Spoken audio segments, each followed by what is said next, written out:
Assalamu alaikum masu saurare, barkanmu da wannan lokaci. Barkanmu da sake haɗuwa da ku a cikin sabon labarinmu mai taken matar Harish. Ku ci gaba da kasancewa da mu sannan kar ku manta da danna mana subscribe. Kada ku manta da like da comment har ma da sharing zuwa group ɗinku. Bismillahirrahmanirrahim matar Harish. Babi na farko. Duk da kasantuwar garin ya yi duhu saboda dare, amma tun daga farkon estate ɗin har ƙarshen ta haske ne. Tamkar safiya ko hantsi. Haɗuwar wannan wuri baka ce a gida Najeriya yake ba, domin kuwa daga tsakiyar gidan har da shatin runabout. Girmansa ya yi wata girman wata ƙaramar ƙauye. Ma'aikata ne ke kai kawo, wanda securities ke sanye cikin shigar ta suit baƙaƙe, kuma duka maza ne ba mata. Sai dai ma'aikata na wannan gida, ɓangaren shara goge cleaning da girke-girke. Wannan ɓangaren su uniform ɗinsu fari ne mai haske, kansu kuma da hula irin na masu irin wannan aiki. Wani dogon wuri na gani kamar hall, wanda ke ɗauke da ma'aikatan kitchen na wannan gida. Da shugabansu, Mr. Victoria ne. Take magana da gurɓatacciyar Hausanta, wanda za mu iya kira da Ingausa. Muna da sababbin ma'aikata, wanda suka fara aiki jiya. Ina mai ƙana tunatar da ku dokokin wannan gida. Komai akan lokaci, kowa ya tsaya a bakin aikinsa. Idan muka kama ki da wani kuskure, shiru ta yi sakamakon shigowar Hannatu, wacce take tafiya a sanye kullum dama ita a haka take. Tamkar wacce take rashin lafiya saboda salɓi da sanyi. Hannatu, me kika tsaya yi tuntuni biki iso ba? A satin nan kika fara wannan aiki, ba zan ɗauki late ba. Don haka a ƙarshen wata, I will deduct from your salary. All of you can go. Back to your job, be fast. Kowa ya watse. Ke ma Hannatu ki wuce apartment ɗin aikinki. Oga ba shi da wasa, sannan baya wasa da abinci, baya son ɓata lokaci. Nima ce ta yi saurin kama hannun Hannatu da gudu-gudu take janta tare da cewa, "Mi sauri Hannatu, kin ga kar mu rasa aikinmu?"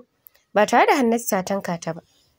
Tana dai biye da ita har suka nufi apartment ɗin, inda a kullum Hannatu ta shigo sai ta ji wurin tamkar ba a doron duniya take ba, saboda kyau da tsaruwa.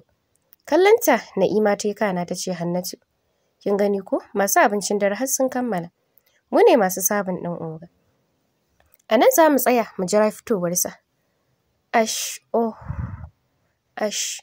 Wani irin ihu ne ya katse su, inda duk miskilanci irin na Hannatu. Sai da ta ɗago tana duban Na'ima, wacce ita tamkar bata ji komai ba. Don gyara dishes ɗin take yi abinta. Wayyo, ash, zafi, wayyo, ash, I'm sorry, wayyo. Yanda suke jin ana kwantsama ihu tamkar wacce ta yi laifi, ake mata mummunan ɗanyar hukunci. Na'ima, kunnuwana ne suke jin wannan ihu, ko kuwa da gaske ne me ke faruwa? Shh. Nima ta yi saurin katse Hannatu ta hanyar ɗaura ɗan yatsarta a labbanta. Cikin murya ƙasa-ƙasa ta ce, "Zan baki labari, amma ba yanzu ba."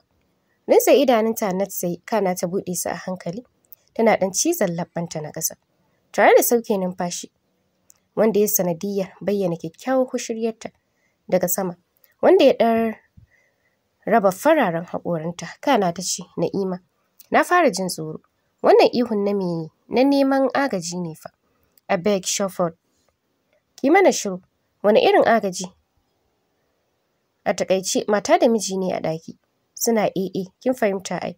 To wani agaji zaki ba su?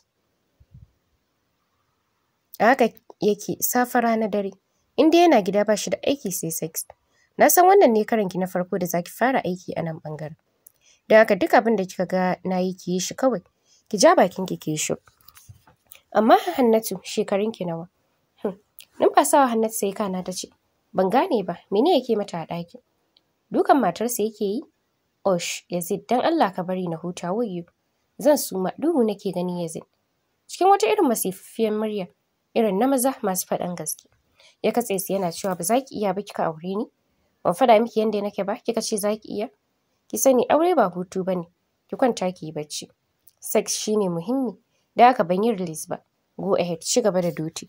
Mannewa sa Hannatu suka yi da bango, tsoro tab ya gama kama su, don har Na'ima ta firgita da harijanci irin na ogan nasu. Idanun Hannatu ne sun kawo ruwa na tsoro, jikinta ko ina rawa yake yi. Tabbas da tana da mafita a rayuwarta, da a yau ta gudu ta bar wannan aiki. Ni kan maman Teddy, Na san masu karatu za su so sanin wani irin waina ake toyawa a ciki. Wannan ya sa na kutsa kaina kai tsaye domin na ga nasa salon. Don ba na tunanin ya kai harjanci irin na The Sexy Boys. Mamaki ne ya kama ni. Ga shi ganin wannan yallaɓai sai da ni kaina na ji kamar na ruga. Dogo ne wanda ba shi da rama. A tsaye yake. Haka gabansa manya kuma dogaye zara-zara. Ga shi ƙirjin shi a murɗe. Kai da gani ka ga Jim Products. A bubbuɗe yake. Ba za mu saka shi sahun farare ba. Haka bai hau layin baƙaƙe ba. A taƙaice skin shoko mai haske. Ga wata gemu da ya tara ƙasimba. Ya kewaye fuskarsa. Idanunsa manya ne dulu-dulu. Sannan yana da dogon hanci mai sauka kamar biro. Leɓɓansa sai sheƙi suke. Pink. Kai a taƙaice sexy ne. Wanda duk 'yan mata ke mafarkin aure. A tsaye yake yayin da Farida ke durƙushe gwiwoyinta ƙasa tana kama da bananar sandar girmansa. Tana aikin mulmulata. Ta da gwali tsakiyar mulin tana saka harshenta ciki. Tana wani irin tsotson shi cikin salonta. Idanunta na tsiyaye da hawaye na gajiya da sex ɗin. Dan sun fi awa 4 yana aikin abu ɗaya. Shafa kanta yake yana jan gashinta tare da ƙara danna bakinta. Tana tsotsar banana. Wani irin jan numfashi ta yi tare da cewa please honey. Na huta ko na minti 5 ne. Kamin ta rufe baki cak ya ɗaga ta yana nufar gadonsa da ita. Kamar wacce ya samu jaka ba mutum ba. Idanunsa sun rufe burinsa ya biya ma kansa buƙata. Tamkar wanda zai yi mata fyaɗe ya haɗa ta da jikin gadon yana ɗaure ta. Haka ya wangale ƙafafunta ya ware su. Cikin murya kuka da roƙo ta ce Yazid. Rufe mata bakin ya yi da tafin hannunsa. Yana kafe ta da duludulin idanunsa. Cikin sexy voice ɗinsa kai daga ji ka ji tsayayyen namiji. Yana shafa gefen kuncinta. Ta da yin ƙasa zuwa wuyanta. Kana ya ɗaura hannun nasa duka biyu a saman breast ɗinta. Yana wani irin matsa su da mulmula kan nipples ɗinta. Yana wani jan su cikin salo. Idanun nan nasa sar ne sun koma kamar jan gauta. Saboda yanda ya ja tsaban jaraba. Bakinsa ya kai yana kisin lips ɗinta. Ta da kamo harshenta cikin salo. Yana tsotsarta a hankali yake furta. Kada ki sake magana. Bai fi na yi 1 hour a kanki ba. But idan kina wannan kururuwar zan iya ƙara at least 3 hours. Hannunsa ya kai yana kamo sandan girmansa. Yana wani karkaɗa ta da fara goga mata tsakiyar breast ɗinta. Yana jin ɗuminsu. Kana ya kai bakinsa yana haɗewa da nata. Yana wani irin tsotsar lallausar harshenta. Kusan 5 minutes kamin ya miƙa mata zabgegiyar bananarsa. Kai da gani tsawonta da kaurinta kasan na hariji ne. Tsotse masa da fari yana wani irin jin numfashi ta da saukewa. Hannatu ce ta kalli Na'ima ta da cewa Na'ima. Na ji wani irin numfashi ne kamar ana tamkar rago. Ko ta mutu ne?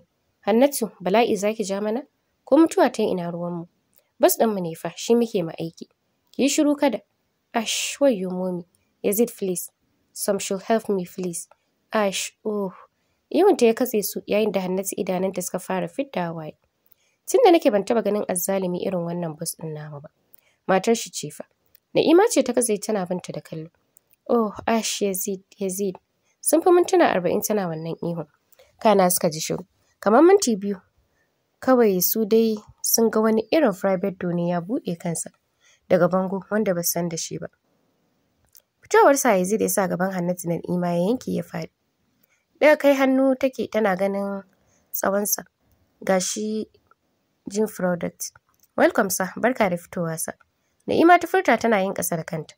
Kamin Hannatu ita ma ta yi ƙasa da kan nata. Ba tare da ta ce da shi komai ba. Kuma har a lokacin jikinta rawa yake yi na tsoro.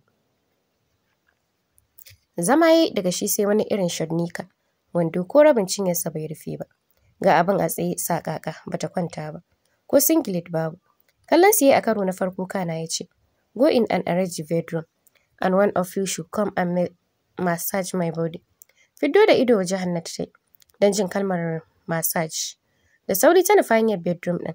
Don ta gyara. Ta bar Na'ima da massage. Amma sai Yazid ya katse ta da cewa hey, this girl, come here. Yana magana tare da kafe ta da idanunsa na marasa kunya. Da rike fuska Hannatu ta yi tare da shirin fashewa da kuka. Ƙare mata kallo yana bin ta ƙafarta da wani irin kallo. Kamin ya ce sunanki. Wayyo na shiga uku. Wallahi ni aiki na zo. Amma ba matsa ma gardawa jiki ba.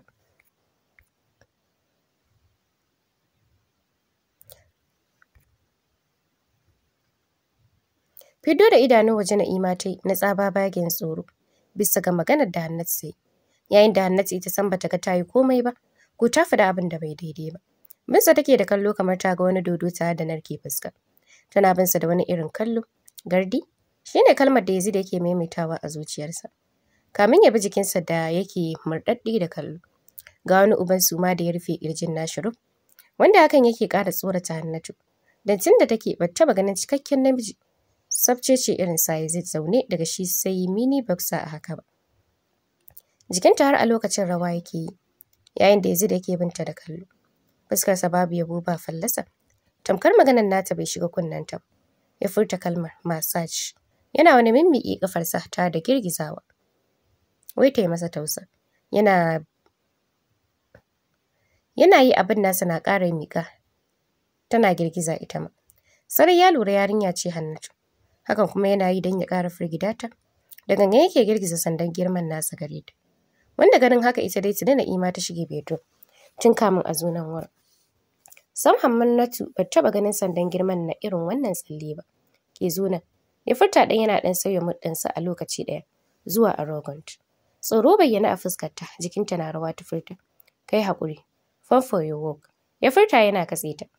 Inda a hankali ta tuno da rashin mutunci irin na Miss Victoria. Wai dama har da matsa makatan mutumin nan jiki a cikin aikin wannan gidan? Tabbas ƙarshen watan zan gudu. Ana bani albashina. Wannan wace irin? Motsin tura ƙafarsa ne ya katse ta, inda cikin sauri ta matsa gare sa. Pat pat pat tsalle ta tana baya, wanda cikin zafi irin nasa ya kai hannu yana damƙo ta. Wayyo, wani abu kamar maciji a wandonka. Dariya ne ya kusa kama shi, amma sai dake yana haɗe fuska tare da cewa, hala baki san aikin ki bane a wannan gida. Ina Mr. Victoria take? Sorry sir. Sabin food ta ce kawai nayi.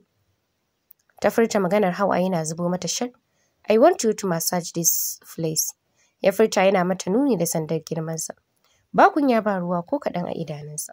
Wallahi tsoro nake ji, kuma ni ba 'yar iska ba ce. Ya furta yana kai hannunsa tare da shafa katuwar kaciyar nasa. Wanda ganin haka ya sa Hannatu saurin yin ƙasa da idanunta, don ko kaɗan ba ta son yin idanu biyu da shi. Alright, sai maganar in a sexy voice nashi. Kana ya ɗago yana mata wani irin kallo, tare da lasar labbansa na ƙasa yana mai cewa, ya sunanki? Murya na rawa domin duk ta haɗa gumi na tsoro ta ce Hannatu. Oh wow, ya furta, tare da ƙarewa da cewa, you mean Hanna, suna mai daɗi. Ya aikinki sai ki wuce. Jan numfashi ta yi mai nauyi tana saukewa kana ta ce to, na gode. Bude wasu irin food dishes ta yi, wanda tuni kamshin abincin cika ya baɗe ilahirin wurin. Hannu ya sa yana dakatar da ita tare da cewa, only coffee. Coffee flask ɗin ta ɗauka tana zuba masa mug. Kamin ta miƙa masa jikinta sai rawa yake yi. Saurin juyawa ta yi yana amsa ba tare da ta jira umarninsa ba. Tana faɗawa bedroom ɗinsa ba tare da ta so yin hakan ba. Don gaba ɗaya ta gama ruɗewa da lamarin wannan bus namu. Wani irin haske ne ya cika mata ido. Tsaruwar wurin ya fita daban. Tabbas wurin ƙarshe ne a haɗuwa. Girman bedroom ɗin kuwa ka ɗauka wani irin gigitaccen falo ne. Sannu madam, muryar Na'ima ya katse ta inda take ce ma matar Yazid. Ni ko na ce matar Harijiri. Binsu da kallo Hannatu ke yi. Ganin yadda Na'ima ke kama ta tana warware mata ɗaurin kan, kamar wacce ta yi sata. Inna lillahi wa inna ilaihi raji'un. Hannatu ta furta, ganin yadda wurin ya yi kaca-kaca da ruwa da jini. Gashi nan dai kamar ruwan plasma, jini-jini, ruwa-ruwa na azaba. Bata gama sarewa ba, sai da Na'ima take riƙe da ita. Ta taimaka mata suka shige toilet. Tana tafiya a gwaggwale kamar wacce aka yi makaciya. Zama Hannatu ta yi turis. Tabbas na kawo kaina, anya zan iya? Ficewa ta yi bata ko kallon gabanta, yayin da tana fitowa falon bayana. Wannan ya sa ta saurin ficewa tana barin apartment ɗin baki ɗaya. Can ɓangaren ta ma'aikata ta nufa, inda ta maƙale jikin bango babu mai ganinta, don ba mutane a wurin. Wayar ta fiddo 'yar ƙarama tana fara latsa lambobi, kamin ta furta. Duk yadda ake tunani, san ba haka bane. Duk ta katse wayar sakamakon hasken mota da ta gani. Ana ware gate ɗin gidan ana ficewa. Duka gate ɗin farko da na biyu da na uku, duka aka buɗe. Wannan motar na ficewa. Mamaki ne ya kama ta, waye ya fita, bus ɗin kenan? Ai matar nasu ta huta haba. Ya Hannatu zo ki ji. Muryar Na'ima ya katse Hannatu wacce cikin sauri ta tura wayarta a cikin aljihu kana ta ce, kin fito ne? Ta ci abincin? Wani cin abinci? Ita ce ta fita yanzu. Ba na tsammanin za ta dawo cikin gidan nan da sunan aure. Ban gane ba, Hannatu ta furta cike da rashin fahimtar ni.